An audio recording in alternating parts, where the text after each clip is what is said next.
Let's see if that fixes anything. So there's a bin file on here. As far as I know, like the process will do this over and over every time you turn it on.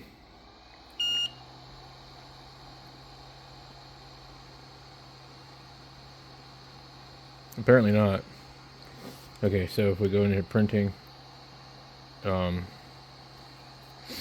it looks like it just removed the bin file and converted it to something else.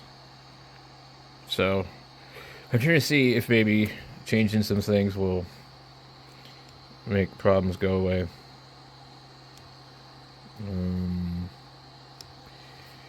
So this is version 2.6. I need to check my other one to see what version it's running. I've had problems with these SD cards and stuff like that. They just kind of don't want to work right. Okay, so this one's actually running 2.4. And I don't know what the other one was running before. I didn't check it. That's what's... I probably have a way to find out if I look at old videos. But 2.4, so I don't know. We'll have to see how the other one does.